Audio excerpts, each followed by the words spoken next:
Uno, dos, tres, el clapo. What's going on? We are talking about resumes.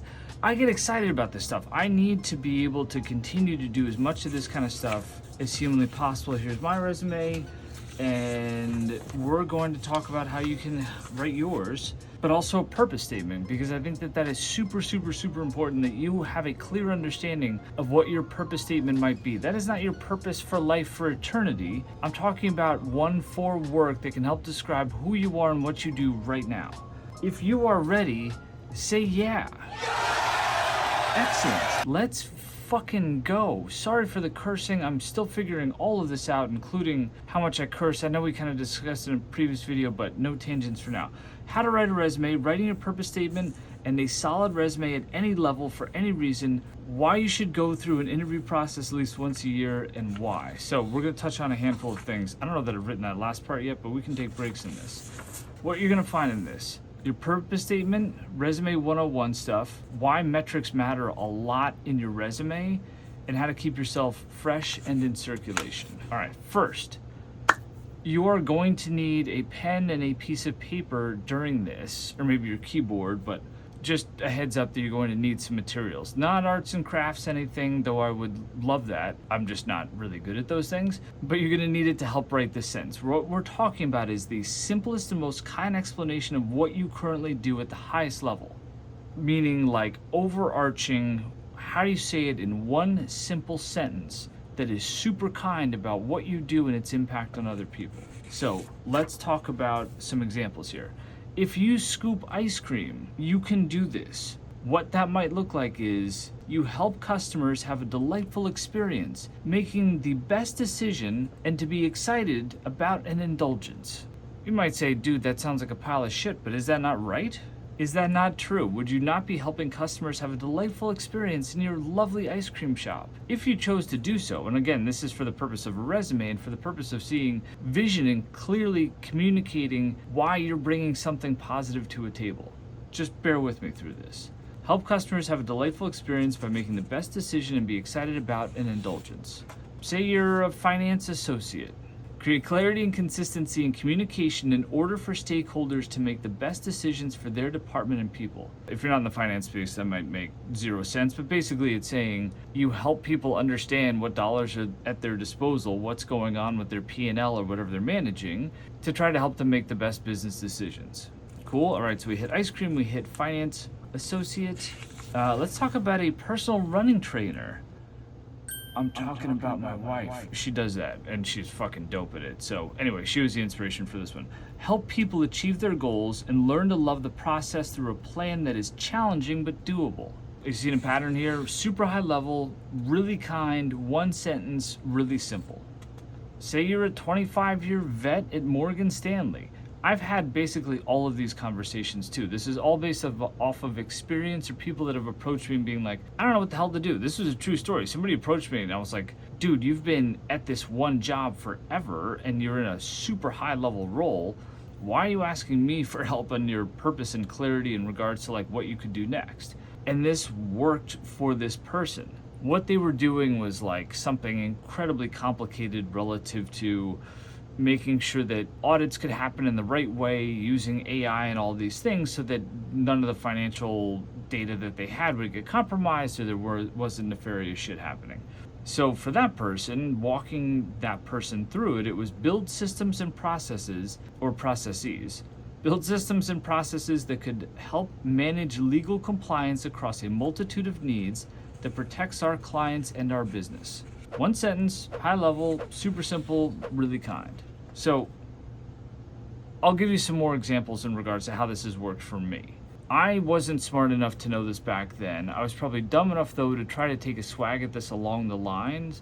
And I'll tell you about one place where I pivoted, and I literally used this to help me pivot into that next role. So when I started my career, I started at ABC Sports. So my first purpose was, and I'm also doing this to help you show how it progresses, right? Just because that's your ice cream scooper purpose doesn't mean that you're stuck with that forever. This evolves. Mine has evolved as such. Handle logistics for the crew so well with systems so smart that it made everyone's job easier and more enjoyable. So I looked at it like, how do I make it so easy for me to do my job, for other people to be like, wow, I've never had such a smooth check-in process at the hotel because I was handling logistics like that, or I've never had a car service like call me if I, and this is back in like 2002, 2004, right? So we're talking like pre-Uber and online booking, or there was online booking, but like it just wasn't obviously the app-based world that we're in now. Plus, I wanted to be in a position where I could take those systems and give it to other people that I worked with and be like, yo, this works super well. My crew loved it. I think your crew's gonna love it too. So that was it. And then it was tell stories through video, graphics, and music that inspires coworkers and enhances the viewer's experience. That's when I moved up a bit and I was more of a associate producer and able to have a different type of impact on the show overall. So you can see how I went from basically like the rigors of car rentals and hotel bookings and a lot of those logistics to being more of a storyteller and a creative as I was getting promoted at ABC Sports. Then at ESPN, and this is where I started to use this concept to help translate things. I basically reframed that to help me get this job. And that my expertise in that space would help me bring to the table differentiating marketing ideas that sellers could sell and the clients would be stoked about and the production didn't hate, right?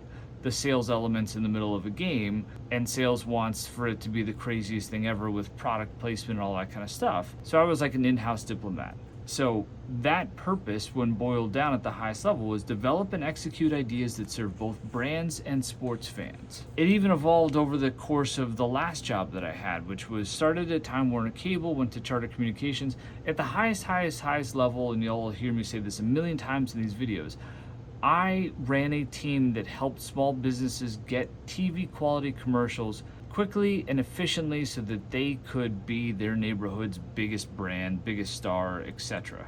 So, how did I define that purpose? At first, it was build and support the greatest creative agency for small businesses on the planet. Then in 2016, when the merger happened and we got acquired by Charter Communications, it was merged the best practices from 3 production and creative services teams into one. Then in 2020, when shit hit the fan, my previous boss disappeared, I'll leave it at that, and I was put into a position where I felt like I needed to help keep everything standing up to the best of my ability. My mission in 2020 was support, encourage, and create stability for a large marketing team during a time of chaos so they can continue to be champions for small businesses. Because small businesses really needed us at that point, right? All of a sudden you're doing takeout instead of actually having a restaurant that's open, and multiply that by the 20,000 pieces of creative that we did on an annual basis, not to mention the broader marketing support that we bring to the table. Like, this was super important. So it can evolve, and hopefully this is all just planting ideas and giving you a sense of what's possible, just hearing me talk through all of this before we get to where we pause. I'm gonna go help Kelly make the rest of Fish Taco Night. Yes, it's a Sunday, but that's a longer story as to why Sunday, not Monday. My purpose since then, since the 2020 purpose, has been be a visionary and friendly executive who can solve complex business problems while creating work environments where everyone can do their best work by being the best version of themselves. Super proud of this one. Super proud of this one. You should be proud of what you write for yourself too. And now that it's just me in the basement with y'all, help people do their best work by being the best version of themselves. That's my purpose. So I went from logistics and car rentals and hotels and all that kind of stuff to this. It will evolve, but if you can do this, it will help be an anchor for your resume. It'll help you articulate your story, your narrative that much cleaner. So I think this is the part where, I don't know, it's always like a mystery. What's on the next page? Yes, press pause, try writing yours now. One sentence, the simplest and most kind explanation of what you currently do at the highest level. What's after that? Oh, that's the welcome back part. All right, cool. I will see you in just a couple minutes. Gotta go do some stuff upstairs.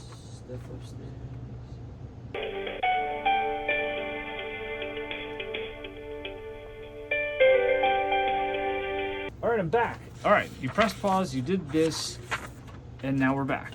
You now have a purpose statement to work with, and it probably helps you see beyond what you currently do. That's another point of this, and I didn't want to complicate it as we got into it, but you will start to see an umbrella opportunity for where you could go. Let me explain that. Ice cream scooper's purpose: help customers have a delightful experience, make the best decision, be excited. Remember that one? Well, that could be an LMVH. That's basically the Louis Vuitton holding company, right? Think about that for a second. You could say, based off of the fact that you were at Baskin Robbins over the summer, or some sort of local mom and pop shop that has lovely, lovely, lovely strawberry, that you're ready for a role like this, or that's the path that you're going down, because you help customers have a delightful experience, making the best decisions and be excited about an indulgence. Macro: this is now helping you see what your opportunities are based on where you currently are, and then it can evolve from there. Remember the 25-year vet at Morgan Stanley? Build systems and processes that can help with legal compliance across a multitude of needs that protect our clients and our business. What I reached with that person who is super passionate about being somewhere in the teaching space, even though they couldn't be a teacher, and they're like, well, how do I get in that door? I said, well, it sounds like what you're building now could actually apply to how applications come in, or how grades are compiled, or like data and all that kinds of shit as it relates to who's getting, full rides and scholarships. Like, I'm sure there's a ton of that. And they were like, yeah, that makes perfect sense. So build systems and processes that can help with legal compliance across a multitude of needs that protects our students and our university. This is part of the point of doing this. Now, with those things in mind, we are going to write your resume. And I have a really specific one that is like one of my favorite stories in the space of all time. There was this individual, I'll just use his name because I'm sure he'll be proud of this. I redacted the information here for a couple of different reasons. His name was Dylan, and he was super nervous when we got on the phone. Reached out to me via LinkedIn. I've tried to take at least like 2 LinkedIn requests a week for the past 4 years since I started doing this, just to test myself, and it's been super fun. Some of y'all have been hilarious, but I never really talked about it. It's always so difficult, especially because I'm long-winded, to get into it. Anyway, the reason why it says the late, great, but not dead is as he was like nervously introducing himself, he was like, yeah, my friends call me the late and great, or something along those lines. I'm like, dude, you know that means that you're supposed to be dead, right? And I think he was just making it up and like trying to be funny in the moment. But anyway, that's why it says the late, great, but not dead. So his resume, and we'll just talk about some of the high level stuff. Putting the purpose stuff aside, we're getting into the meat and potatoes of it, and then we're gonna bring the two together. He was saying that he was basically a cashier at a grocery store, ringing up and assisting customers at the cash register, maintaining the overall store appearance, restocking the shelves, blah, blah, blah, blah, blah, right? It was basically these high-level descriptions about what he was doing, but it didn't really give like a nice, kind, broader purpose, nor did it actually hit on what the business impact of what he does. But Tim, how can a cash register person or a stock person actually impact a business? We will get to that. Overall, otherwise, it's fine. Like, there's nothing inherently wrong with this. It's a relatively clean. It's a little awkward that it kind of just, feels like it's got a dangling second page. Always be mindful of where there's a page break and where you can make sure that everything is kind of in the same bucket. If, he had stuck this into the education versus it being like the last bullet before the skills. I got a kick out of this. I gave him shit for this too. Above average computer skills. I was like, my friend, I love you to death for being blatantly honest. Or my assumption is you're blatantly honest about this, but good Lord, give yourself a little bit more credit, or at least make it sound a bit nicer. So overall, nothing wrong. It was straightforward. I'm sure it had some keywords for where we wanted to go next, but it could be 1,000 times better. So we had a chat. And this is where we ended up getting to after we talked through and I gave him some specific feedback. He started to incorporate more of that purpose and vision language, because what you wrote for your purpose statement should be an anchor for what you do in your bio. I'm a firm believer in a bio at the top that just says at a super high level and maybe 3 to 5 sentences tops, kind of explains a little bit about what your narrative is. Everybody is going to be in a race to check all of the boxes for a role. 1,000% have the keywords, 1,000% be cognizant of the job description and how that matches up to your skill set and the language used within it. But I'm not here to have that discussion of the nuts and bolts of things. We're going to talk some nuts and bolts, but not like that stuff. Make sure that your story, your narrative is what is going to differentiate you. Everybody who gets in the door is going to check the boxes. Do not be in a box checking race. be in a, I have those box checked, but this is my story. This is why I have a unique perspective on the business. This is why I can step out of a Baskin Robbins and walk into a Louis Vuitton store and be a dope ass clerk, manager, etc. Because the premise is the same, and I know customers, and I know that then when they're making a decision about something that they're excited about, that could be a scoop of ice cream or could be a $5,000 bag, I know how to treat that person, right? Like, there's different ways that you can craft some of these conversations. So 3 to 5 sentences up top. This is where your purpose statement starts to get embedded. But now let's talk about why metrics matter so much.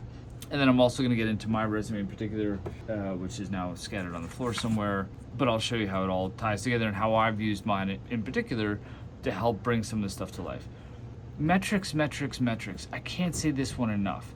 If you can use specific data points, especially in those lower level roles, as you get higher up the food chain, you're going to have an impact on the business, and that stuff is going to have to come across, and is just based off of what you're being paid to do. If you can tie it, especially in some of those entry-level roles or where you're not necessarily on the hook for a specific KPI at a higher level. So what we did with my man Dylan was talk about how much of the stuff that you're stocking are you actually touching on an ongoing basis. He was like, dude, I just put stuff in freezers. I was like, well, let's talk about it. What are in the freezers? Chicken. Cool. How much chicken? 2 or 3 pallets. How much does each pallet cost? $4,000 when you put the whole thing in the freezer. And you start to do back of the napkin math. It doesn't have to be exactly right, but you can take a look at the packet or the cost of one piece of chicken, do the high level math of how much is going in the freezer, how often you're turning that over, checking for what might be expired, restocking, whatever you're doing. And all of a sudden you could land on a sentence like processing $8,000 worth of merchandise at a register while taking cash, right? You know, then it was like, how many people are actually going through a queue on any given day? Just saying you're ringing up customers is 1,000% different than interact with approximately 220 customers per 10-hour shift.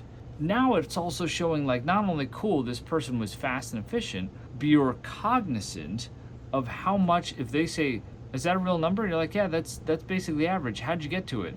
Oh, X amount per 10 minutes, you know, ballpark based off of when we would have ebbs and flows. And all you would have to do is be aware of this and like counting it, whatever that thing is, whatever that thing might be for you, and then just doing some of that back of the napkin math to try to get to a number like this. Talked about understanding like all the functions and, you know, making sure that some of the logistics of what he was doing got in here as well. That's starting to help a little bit. And even if you're sitting there and you're like, dude, I'm a senior manager at wherever, I would be surprised if you're doing yourself as much justice as you could be from a metrics perspective. So let me tell you a bit more about that. Where the hell did I put mine? Got it. Okay, this was the last version of mine. By the way, some of this information, I have a Dropbox folder that you can find. I think it's in the link in my bio on YouTube. It's definitely in the link in my bio on Instagram or TikTok. There's this exact template is in there, so you can just pull this and kind of use this general format.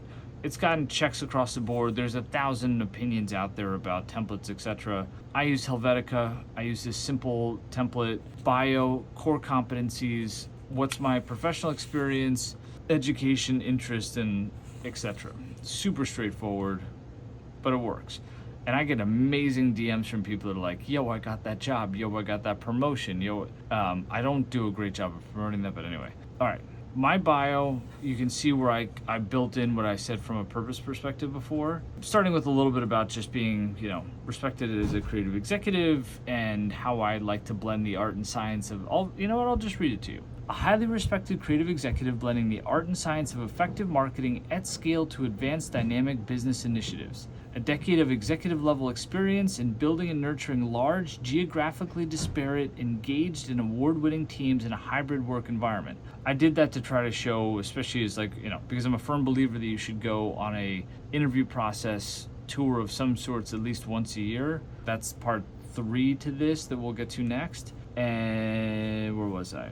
The purpose of that slow down, Tim. The creative perspective and clear vision that unites all generations and backgrounds to consistently exceed KPIs, driving revenue growth while responsibly managing costs. Fancy way of saying I can get teams on the same page. It doesn't matter where they're sitting, what age they are, whatever, I can help get them on the same page. Small business savvy and billion-dollar business bold, love that line. A visionary and amicable executive who genuinely enjoys solving complex business problems while creating work environments where everyone can do their best work by being the best version of themselves. So hopefully that shows a little bit, in addition to what we discussed with Dylan, of how this can all thread through. Core competencies. This is where I would put in some of like the buzzwords or the things that I know are going to trigger systems. I also think I got blackballed across the board for a bazillion applications I put in because I have no bachelor's degree, but that's a whole different topic. But I would be cognizant here of making sure the core competencies in that language would line up with whatever I was going for. So this is like, more of a tweak. I think it can all get customized on a job by job basis depending on what you're applying for and going for. But this in particular is where I would make sure that like some of the buzzwords were like, reorganization, P&L management, data, like some of those things were just in there. And I loved having humility. A, because I think it showed some personality towards the top of the resume, but also I do think it's super, super important. Professional experience. This is where if you do this simple kind of like explanation at the top, and again, you'll see this in what I have from a format perspective. If you do this at the top, I think that there's not a bad place to put in some metrics. That's my call for dinner. We'll be right back to this.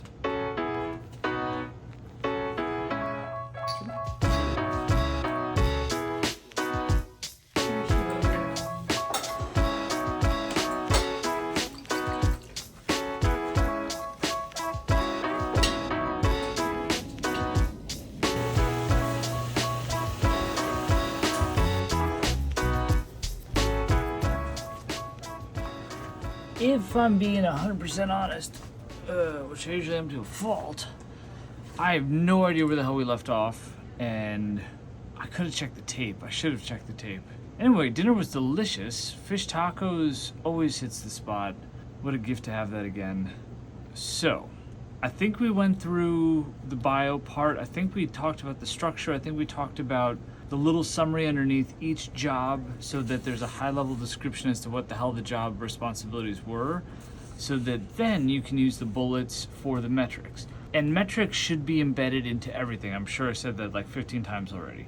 Even if it's just the amount of people in your department, even if you're not running the department, like it helps explain how you understand the scope and scale of where you are and the impact that it has versus just your specific role. Hopefully that makes sense, right? If you're one of 4 marketing coordinators for a 200-person team, that's different than just saying you're a marketing coordinator. Plus, if you're aware of these things, you're going to become more curious about stuff like that, and you're probably going to ask better questions in interviews to say, tell me a little bit about the size of the department.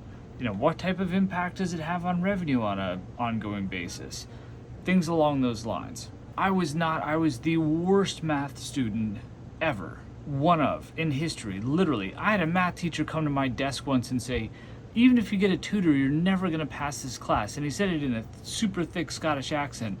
It was amazing. I ran, as this says, a $30 million P&L within 0.5% of annual and quarterly forecasts for 11 years. All of this stuff that I'm explaining is not because I was a finance major. I'm a dude with no degree. It's back of the napkin math. Keep it as simple as that and let your curiosity take you to places where some of these numbers are gonna pop, right? We didn't keep cumulative numbers relative to the impact that we had on our core revenue, but I wanted to know that math for sure.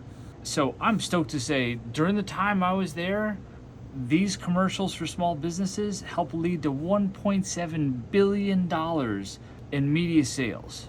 That's a fucking great number that I am super proud of over my tenure there. I'm proud of all of these things because of the overarching statement that I'm able to say, and then because of the metrics I can point to because of it. Hopefully that makes sense. I've probably also said that about a bazillion times. I don't need to go through the entirety of my resume. I have actually thought, and I would be super curious if you could leave this in the comments, would it be worthwhile to go backwards through my resume? One of the most often asked questions I get on LinkedIn is, hey, do you have time for coffee? I would love to learn more about your career journey. I love y'all for asking me the question. 1,000% I do not have time. I mean, could I make time for that? Yes. Would it be smart on my part? No, because that would just suck me into a pool of doing that all the time. But should I do one of those and like pretend like we are having coffee or whatever and do that? I think that would make sense for a YouTube video, but please tell me in the comments, or tell me if you have another suggestion in regards to what an often frequently asked question LinkedIn might be and how I can potentially get to it through this. All right, the last part is what we talked about at the top relative to, God, it's a mess of stuff, about interviewing. There's no specific slide for this. It's just a pep talk. At least once a year, try to get out and get into an interview process. Even if you're the happiest employee ever, it is good for you to just get that practice, to make sure that your resume is up to date, that you can go through the rigors of applying, maybe putting a cover letter together if needed, like those types of things. It is 1,000%. This was advice that was given to me by the best executive coach I ever had, which goes all the way back to 2013. He was one of the founders of DirecTV. He was absolute Yoda of corporate America.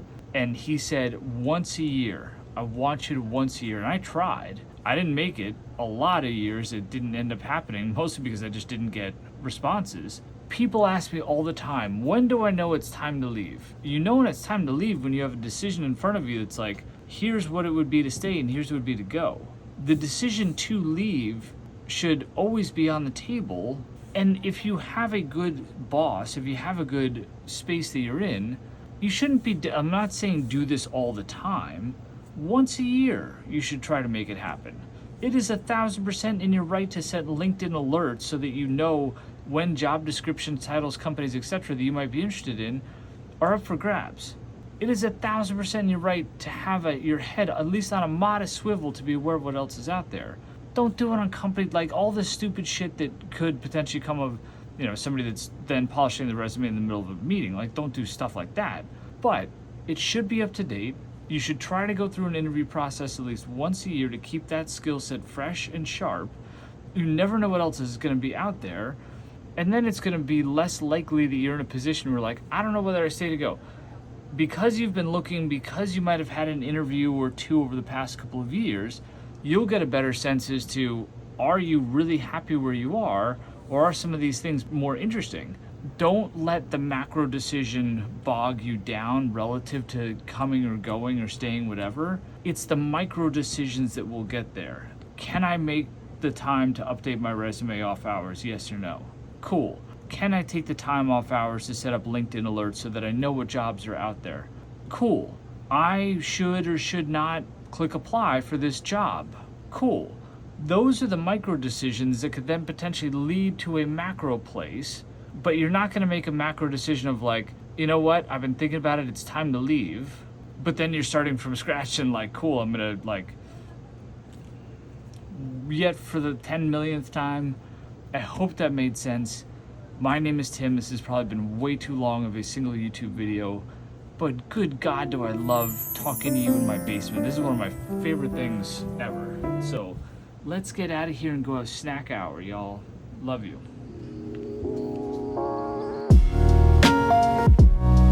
Let's fucking go.